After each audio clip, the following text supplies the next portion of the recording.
नमस्कार दोस्तों, एक बार फिर से आप सभी का मेरे एक नए वीडियो पे बहुत बहुत स्वागत है। तो दोस्तों आज के इस वीडियो में बताने वाला हूं कि कैसे आप बिना पढ़े पास हो सकते हैं। जी हाँ दोस्तों, बिना पढ़े पास, और नहीं तो नहीं, कम से कम पासिंग नंबर ही सही, लेकिन पास तो आप हो जाओगे इस वीडियो के एंड तक अगर आप बने रहते हो।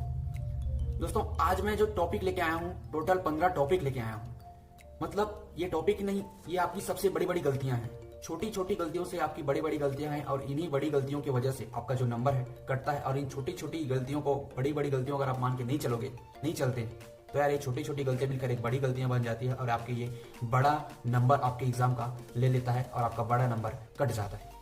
एक एक गलतियां करेंगे, एक नंबर कटेगा। 10 गलतियां करते तो 10 नंबर आपका कट जाएगा। लेकिन मैं जो आज 15 टॉपिक्स बताने वाला हूँ, इनको अगर आप फॉलो करेंगे तो शायद कहीं भी आपके नंबर नहीं कटेंगे। मैंने ये नहीं कहा कि मैं आपको नहीं पता, आपको पता है।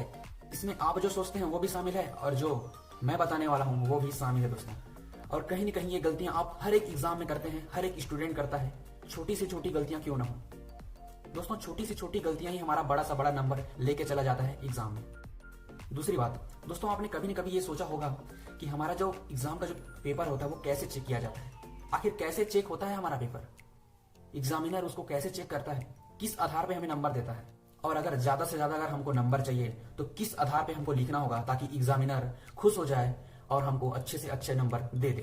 दोस्तों एग्जामिनर को अगर आपको खुश करना है और आपको अच्छे से अच्छा नंबर चाहिए तो इस वीडियो के एंड तक बने रहिए। इसमें मैंने पूरा टोटल 15 टॉपिक है दोस्तों, 15 गलतियां हैं आपकी जो आप करते हैं, हर एक एग्जाम में करते हैं, हर एक स्टूडेंट करता है। अगर इन गलतियों को अगर आप समझ लोगे और इनके आधार पर अगर आप अपना आंसर दोगे, कोई भी एग्जामिनर आपका नंबर कभी नहीं काट सकता। क्यों नहीं काट सकता? क्योंकि आप उसको खुश कर दोगे ना। वो जैसा चाहता है वैसे ही लिखोगे ना। वो जैसा चाहता है, हर एक एग्जामिनर जैसा चाहता है आंसर, वैसे ही अगर आप इसको आंसर लिख के दे दोगे तो बहुत खुश हो जाएगा। और जितना नंबर का वो पेपर है ना, जितना नंबर का वो प्रश्न है ना, उतना नंबर आपको दे देगा। क्यों देगा? इस वीडियो में मैं आपको बताऊंगा क्यों देगा। इस वीडियो में मैं आपको बताऊंगा मजबूर क्यों हो जाएगा देने के लिए नंबर, इस वीडियो में आपको बताऊंगा। इसलिए मैं बोल रहा हूँ कि वीडियो के एंड तक बने रहिए। अगर वीडियो आपको अच्छा लगे तो वीडियो को लाइक कीजिएगा, अगर वीडियो बेकार लगे तो वीडियो को डिसलाइक भी करना। दोस्तों आपने कभी न कभी ये सोचा होगा कि यार ये पेपर चेक कैसे होते हैं, कैसे होते हैं ये पेपर चेक। एग्जामिनर किस आधार पे पेपर को चेक करता है और किस आधार पे हमें नंबर देता है। क्या हम दबा दबा के बहुत बहुत आंसर लिखते हैं, इसके आधार पे नंबर देता है? क्या हम एकदम मस्त अच्छे हैंड राइटिंग में आंसर देते हैं इसलिए हमें नंबर देता है? हम अच्छे अच्छे हेडिंग देख करके आंसर लिखते हैं इसके लिए हमें नंबर देता है? या हम सही इन्फॉर्मेशन डालते हैं इसलिए हमें नंबर देता है? जी हाँ दोस्तों, इसके लिए हमें नंबर देता है। लेकिन इसके अलावा बहुत सी ऐसी चीजें हैं जिसमें हमारे नंबर भी कट जाते हैं। दोस्तों कोई मतलब नहीं, नंबर हमें मिलता है, हम गलतियां कर रहे हैं, बार बार नंबर हमारा कट रहा है, माइनस हो जा रहा है, हमें मिल कुछ नहीं रहा है। तो इस वीडियो में मैं आपको बताऊंगा कि कौन कौन सी चीज आपको करना है, कौन कौन सी चीज आपको नहीं करना है, जिससे आपका नंबर बने लेकिन कटे मत। आपका नंबर बने लेकिन कटे मत। आप भी जानते होंगे कुछ ऐसी छोटी मोटी गलतियों के बारे में जिससे आपके नंबर कटते हैं। आप भी जानते होंगे, ऐसा नहीं कि आप नहीं जानते। जरूरी नहीं कि मैं जो बताऊंगा वही चीज आप फॉलो करेंगे, आपको भी पता होगा। लेकिन कुछ चीजों के ही बारे में पता होगा, 2-4 चीजों के बारे में आपको पता होगा जिससे आपके नंबर कटते हैं। लेकिन इस वीडियो में जो आपको 15 गलतियां आपके बताऊंगा, आपकी खुद की अपनी गलतियां जिसे आप खुद नहीं जानते। दोस्तों ये वीडियो थोड़ा लंबा जरूर होने वाला है, लेकिन ये वीडियो आपको अच्छे से अच्छे नंबर दिला के भी जाएगा। तो थोड़ा सा टाइम दीजिए, मैं आपको जो बता रहा हूँ उसे आप समझिए और उसके आधार पे आंसर दीजिए। जब आप इस वीडियो पे आ ही गए तो दोस्तों इस वीडियो को पूरा देख ही लीजिए। तो चलिए दोस्तों बिना कुछ देरी किए वीडियो को स्टार्ट करते हैं। देन वीडियो को स्टार्ट करने से पहले दोस्तों मैं हूं तोसन कुमार साहू और आप देख रहे हैं मेरा यूट्यूब चैनल RR ऑनलाइन। तो दोस्तों मेरे यूट्यूब चैनल में आप सभी का बहुत बहुत स्वागत है। नंबर वन में वो आता है राइट इन्फॉर्मेशन, सही जानकारी। एग्जाम रूम में आप बैठ गए, उसके बाद में क्या होता है, आपके पास पेपर आता है, पेपर को आप अच्छे से पढ़ते हैं। वो तो आप जानते हैं, पेपर को आप अच्छे से पढ़ते हैं। पढ़ने के बाद में उसमें हम अपना नाम लिखते हैं। तो वहां पे क्या होता है दोस्तों, आपको सही इन्फॉर्मेशन देना होता है। सही इन्फॉर्मेशन कैसे देना होता है? जैसे कि आपने नाम लिखते हैं, जैसे कि मैंने लिख दिया तोसन कुमार साहू, ठीक है। उसके बाद में लिख दिया क्लास BA फर्स्ट ईयर, ठीक है, क्लास BA फर्स्ट ईयर। तो वहां पे क्या होता है, आपको सही इन्फॉर्मेशन ये देना होता है कि जब आप उसमें फर्स्ट ईयर लिख रहे हैं तो आपका सेक्शन भी आप उसमें डाल सकते हैं, है ना। उसके बाद में दूसरा चीज क्या है, दूसरा चीज है दोस्तों, अब आपने सब्जेक्ट लिखा, जैसे कि मैं जियोग्राफी का एग्जाम दिला रहा हूँ। अब जियोग्राफी का फर्स्ट पार्ट भी होता है, सेकंड पार्ट भी होता है, आप तो सभी जानते हैं, है ना। तो उसमें कई लोग क्या करते हैं, कई लोग लिख देते हैं कि जियोग्राफी बस। इसमें क्या है, एग्जामिनर को थोड़ा डिक्लेयर ये नहीं हो पाता है कि यार स्टूडेंट थोड़ा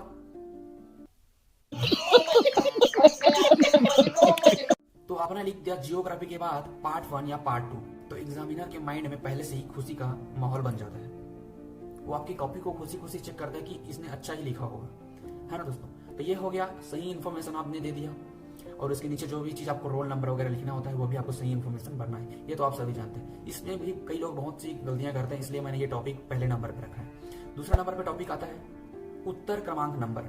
जी हाँ दोस्तों, उत्तर क्रमांक नंबर। हमने सब चीज भर दिया, उसके बाद में क्या करना है आपको, अब उत्तर लिखना है। तो उत्तर क्रमांक नंबर लिखने में कई लोग क्या करते हैं, जैसे कि लिख दिए उत्तर क्रमांक, उसके बाद में एक तीर का निशान डालते हैं, एक तीर का निशान डालते हैं, जो कि आपको बिल्कुल भी डालना नहीं होता। इससे आपके नंबर कट सकते हैं, इससे आपके नंबर कटने के चांसेस भी बने रहते हैं। तो आपको बिल्कुल भी तीर का यूज नहीं करना है उत्तर लिखने में। उसके बाद में हमारा जो तीसरा टॉपिक आता है, तीसरा पॉइंट जो है, तीसरी सबसे बड़ी गलतियां है हेडिंग। किसी भी उत्तर को अगर आप लिख रहे हैं उसमें फिर आप हेडिंग दे रहे हैं, ठीक है। तो कई लोग क्या करते हैं, हेडिंग में कलर पेन का यूज कर देते हैं। जैसे कि आंसर लिख रहे हैं ब्लू पेन से, यानी कि नीले कलर से, और जो हेडिंग है उसको बकायदा एकदम डार्क ब्लैक पेन से लिखेंगे। तो भाई आप एग्जाम में बैठे हो, यहाँ पे आप कोई डिजाइनिंग वगैरह कुछ भी करने के लिए नहीं बैठे हो। पेन वही रहेगा, आपका जो ब्लू पेन में यूज कर रहे हो ना, वही पेन ही रहने दो। उसमें ही आप उत्तर के हेडिंग लिखो, चाहे कुछ भी लिखो, उसके सिवाय कोई दूसरा पेन बिल्कुल भी नहीं चलाना है। एनुअल एग्जाम की मैं बात कर रहा हूँ। तो ये था सबसे बड़ी तीसरी गलतियां आपकी। उसके बाद में जो चौथी नंबर की सबसे बड़ी गलतियां आती है वो है राइटिंग दोस्तों, अक्षर। अगर आप अच्छे अक्षरों से लिखते हैं तो एग्जामिनर खुश हो जाता है और उसको हर एक चीज पढ़ने में आसानी होती है कि स्टूडेंट ने ये चीज लिखा है, तो उसको एक प्रकार से पढ़ने में आसानी होती है और उसी आसानी के कारण वो आपको अच्छे नंबर देता है। प्लस अच्छा भी लगता है जब आप साफ एवं सुंदर अच्छे अक्षरों से आंसर लिखते हैं, तो अच्छा भी लगता है और आपको खुश होकर नंबर भी देता है। और इसी में अगर आप कुछ भी राइटिंग में लिखते हो, घसीटी मार कुछ भी छाप दिए हो, तो इससे क्या आपके नंबर कटने के चांसेस रहते हैं। तो ये भी सबसे बड़ी आपकी गलतियां हैं, तो इससे भी आपको बचना है दोस्तों।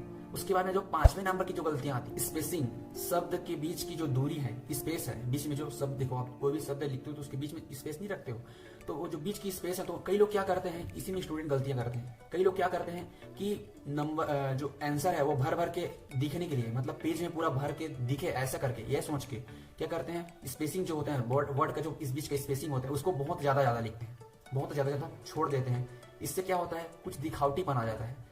देखो यार, स्पेसिंग उतना ही दो जितना में वो दिखावटीपन न लगे, रियल ही लगे, है ना दोस्तों। तो कई लोग क्या करते हैं, ज्यादा भर भर के लिखने के चक्कर में क्या करते हैं, स्पेसिंग थोड़ा ज्यादा देते हैं। इससे एग्जामिनर समझ जाता है कि भाई कुछ तो किया है इसने। भाई समझेगा कैसे नहीं, उतना बड़ा एग्जामिनर है ना जो सर है, वो ऐसे नहीं बन गया। तो उसमें क्या कहते हैं, जो स्पेसिंग आप देते हो उसको थोड़ा सा कम दीजिए, ताकि आपके नंबर भी ना कटे और आपको एग्जामिनर खुश हो जाए। आपके पेपर को चेक करें, मतलब टोटल आपको एग्जामिनर को खुश करना है। मेरा मेन उद्देश्य यही है कि इस वीडियो में मेरा मेन उद्देश्य यही है कि एग्जामिनर को कैसे भी करना है, आपको खुश करना है, और आपको खुश करने के बाद ही वो आपको नंबर देगा। तो खुश कैसे करना है, तो आप इसको स्पेसिंग आपको बिल्कुल भी नहीं देना है, थोड़ा थोड़ा ही स्पेसिंग देना है, जितना स्पेसिंग वहां पे चाहिए उतना ही स्पेसिंग दो। उसके बाद जो छठवें नंबर की गलतियां दोस्तों, मैं आपको बताता हूँ कि छठवें नंबर की गलतियां क्या है। कई स्टूडेंट क्या करते हैं, वो पेपर दिलाने बैठे हैं जियोग्राफी का, उसमें भूमि को लिख दिए हैं जमीन, भूमि को लिख दिए हैं जमीन, जबकि जियोग्राफी का जो भाषा है उसमें भूमि को कहा जाता है धरातल, ना कि जमीन। अब पानी को कहा जाता है जल। विज्ञान में अगर आप बैठे हैं, विज्ञान के पेपर दिला रहे हैं, बायो वाले हैं, है ना, तो उसमें पानी नहीं लिखना है, आप क्या लिखना है, जल लिखना है। तो यहाँ पे लैंग्वेज का भी ध्यान रखना है कि किस सब्जेक्ट में किस चीज को क्या बोला जाता है। अगर उसके अकॉर्डिंग अगर आप अपना आंसर बनाते हैं दोस्तों, इससे एग्जामिनर पढ़ के बहुत ही ज्यादा खुश होने वाला है, और टोटल मिला के आपको एग्जामिनर को खुश ही करना है। उसके बाद में जो सातवें नंबर की गलतियां हैं दोस्तों, वो है कि किसी भी प्रश्न को पूछा जा रहा है कि 150 से 200 शब्दों के बीच आंसर लिखना है ना। लघु उत्तरी प्रश्न पूछ रहा है, 150 से 200 के बीच आपको क्या करना है, आंसर देना है। लेकिन कई लोग क्या करते हैं, अब वो पूछ रहा है 150 से 200 के बीच, आप लिख दिए हैं 500, या वो पूछ रहा है 150 से 200 बीच, आपने सिर्फ 85 वर्ड में उसको कंप्लीट कर दिया। तो भाई ऐसा भी नहीं होना चाहिए। वो जब 150 से 200 पूछ ही रहा है, वो आपको बाकायदा बता रहा है कि मुझे 150 से 200 के बीच आंसर चाहिए, तो आपको क्या करना है, उसके अकॉर्डिंग आपको आंसर बनाना है, उसके बाद में फिर आपको लिखना है ना। तो इसमें स्टूडेंट यही गलतियां करते हैं कि वो 150 से 200 के बीच अगर आंसर पूछ रहा है, लेकिन उसमें डाल देंगे 50 या फिर डाल देंगे एकदम से 500। तो ये भी आपको गलतियां नहीं करना है, जितना पूछा जा रहा है उतना ही लिखो, है ना।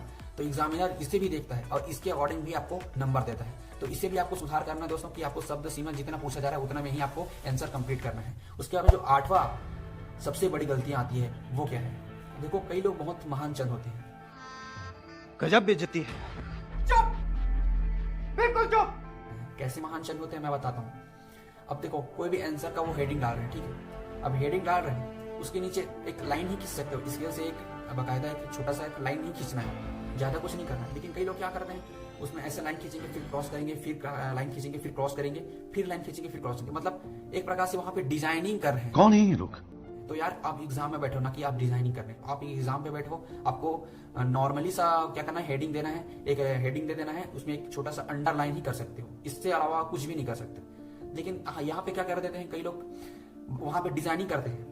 डिजाइनिंग कैसे करते हैं, मैंने अभी जो बताया ना, डिजाइनिंग करते हैं। तो ऐसा भी डिजाइन आपको नहीं करना है दोस्तों, इससे भी आपके नंबर 100% कटने के चांसेस है। एग्जामिनर इसको बिल्कुल देखेगा, वो फट से नजर में आएगा आपने जो क्रॉस क्रॉस बनाया है ना, इससे भी आपका नंबर कटेगा। इससे भी बता दिया हूं कि आपको ये भी गलतियां नहीं करनी है। उसके बाद में जो 90 नंबर की गलतियां हैं वो क्या है कि जब आप शब्द लिखते हैं तो आप जानते हैं कि पेपर में लाइन खींचा कुचाया पेज मिलता है आपको, उसमें लाइन दिया रहता है ना। तो आप क्या करना है, जब आप उसमें वर्ड लिखते हो तो जो वर्ड आपने लिख दिया उसके बाद जो उसमें जो लाइन खींचते हो ना, वो लाइन से लाइन मिला के आपको खींचना है। ये नहीं कि ऐसे ऊपर खींच दिए फिर उसके बाद नीचे खींच दिए, ऐसे खींचते खींचते नीचे हो गया ऊपर हो गया, ऐसे तिड़ से फिर से आपको लाइन नहीं खींचना है। आपको क्या करना है, आराम से लिखना है, लेकिन जो लाइन है वो सीधा सीधा लिखिए। इससे क्या होगा दोस्तों, इससे आपका अक्षर जो है साफ एवं क्या होगा, स्पष्ट दिखेगा, जिससे एग्जामिनर खुश हो जाएगा और इससे आपको नंबर दे देगा। अब देखो मैं मान लिया कि आपने आंसर सही दिया, ठीक है, आपने आंसर बिल्कुल सही लिखा, कोई भी गलत नहीं लिखा और जितना पूछा गया है उतना ही लिखा, शब्द सीमा का भी आपने ध्यान दिया, हेडिंग पे सही दिया, सब कुछ आपने सही दिया। लेकिन आपने क्या किया, जो मैं बता रहा हूँ ना, जो लाइन उसको आपने थोड़ा सा तिरछा फिर से करके लिख दिया। अब आपने आंसर भी सही दिया, हेडिंग भी सही दिया, सब कुछ सही है, लेकिन फिर भी आपके एक नंबर एक या 1 से 1.5 नंबर आपके यहाँ पे कट जाएंगे। क्यों कटेंगे, क्योंकि आपने थोड़ा क्या कर दिया है, लाइन जो है तिरछा फिर से खींच दिया, तो वो अच्छे से नहीं दिख रहा है। तो इससे एग्जामिनर क्या होता है, थोड़ा सा दुख हो जाता है, बेचारा भावुक हो जाता है। क्या हो जाता है, भावुक हो जाता है और आपके नंबर काट देता है। यहाँ पे भावुक होने के बाद भी आपका नंबर काट देता है, आपको नंबर नहीं देता। क्यों नहीं देता, ये आपकी सबसे बड़ी गलतियां हैं, है ना दोस्तों। आपको ये भी अब गलतियां नहीं करनी। उसके बाद में जो 10वें नंबर की गलतियां हैं, यहाँ पे जो मैं 10वें नंबर की गलतियां बताने वाला दोस्तों, आप खुद भी ऐसे करते होंगे, है ना, आपने भी ऐसा कभी किया होगा और अक्सर स्टूडेंट ऐसे करते हैं। कैसे करते हैं, अब लिखते लिखते तो गए नीचे तक, पूरा आंसर भर दिए पेज के, है ना, नीचे का 2 लाइन बच रहा है या फिर नीचे का 2 लाइन बच रहा है, उसको छोड़ देंगे। क्यों छोड़ देंगे, नेक्स्ट पेज में उसका फिर आंसर लिखेंगे। ऐसा नहीं करना है, ये भी बहुत इंपॉर्टेंट है। इसके आधार पर भी आपके नंबर कट सकते हैं और इसके आधार पर आपको नंबर भी मिल सकते हैं। तो ये दोनों की चीजों को आपको समझना है कि कैसे आपके नंबर कटेंगे और कैसे आपको मिलेंगे, है ना। कई स्टूडेंट क्या करते हैं, लाइन छोड़ छोड़ के आंसर देते हैं, बहुत ही ज्यादा स्पेसिंग देते हैं, मतलब पूरा लाइन को ही छोड़ देते हैं, है ना। यहाँ पे उसने डाल दिया प्रश्न क्रमांक, यहाँ पे डाल दिया उत्तर क्रमांक, उसके बाद में क्या करते हैं, जो 2 लाइन है 3 लाइन बच रहे हैं उसे छोड़ देंगे, नेक्स्ट पेज से वो आंसर लिखेंगे, नेक्स्ट पेज से वो आंसर लिखेंगे। ये वाला पेज का 2-3 लाइन छोड़ देंगे, वहां पे डाल दिया उत्तर क्रमांक, लेकिन उसका 2-3 लाइन छोड़ दिया, नेक्स्ट पेज में चला गया, उसके बाद में फिर वहां पे उसका आंसर लिखना स्टार्ट किया। तो इससे एग्जामिनर देखता है कि यार यहाँ पे तो आंसर उत्तर उसने नहीं दिया। तो यहाँ पे एग्जामिनर देखता है कि यहाँ पे आपने आंसर क्रमांक लिखा है, यहाँ पे आपने 2-3 लाइन छोड़ दिया बेवजह। नेक्स्ट पेज पे जाता है एग्जामिनर, वहां पे देखता है कि यहाँ पे आपने भर भर के लिखा है। तो उसके माइंड में ये आता है कि यार ये स्टूडेंट चाहता क्या है, क्यों ऐसे बकलोल कर रहा है। तो बकलोल आपको नहीं करना है, आपने जितना लाइन छोड़ा है उसको भर के लिखना है, स्टार्टिंग से लिखना है, जहां से आपका आंसर स्टार्ट होता है वहीं से आपको आंसर देना स्टार्ट करना है दोस्तों। बिल्कुल भी बेवजह लाइन ऊपर या फिर नीचे पे 2-3 लाइन नहीं छोड़ना है। इसके बाद में जो 11वें नंबर पे आता है, जरूरत से ज्यादा क्या होता है, एक तो मैंने बताया शब्द सीमा, उसमें तो जितना पूछा जाता है उतना ही लिखा जाता है, लेकिन मैं जो बात कर रहा हूँ वो दीर्घ तरीके भी हो सकता है, लघु तरीका भी हो सकता है। तो जरूरत से ज्यादा कब होता है, प्रश्न पूछ रहा है कि पर्यावरण प्रदूषण क्या है और इसके कारक कौन कौन से हैं, है ना। तो पर्यावरण प्रदूषण क्या है इसको आप लिख दिए, लेकिन बेवजह कुछ भी उसमें लिख रहे हैं, जरूरत से ज्यादा आप उसमें बता रहे हैं। तो इसमें एग्जामिनर 2-3 लाइन ही पढ़ता है, समझ जाता है कि क्या कहना चाहता है और क्या लिखा है। आपको समझ आता है कि आप फेंक के लिखे हैं, पूरा फेकालॉजी चला यहाँ पे, है ना। तो फेकालॉजी आपको नहीं चलाना है, जितना पूछा जा रहा है उतना ही लिखना है और जरूरत से ज्यादा यहाँ पे नहीं लिखना। उसके बाद में जो 12वां नंबर की सबसे बड़ी गलती है दोस्तों, वो एक गलती है आप ये करते हो। देखो कई बार क्या होता है, अथवा करके प्रश्न पूछा जाता है ना।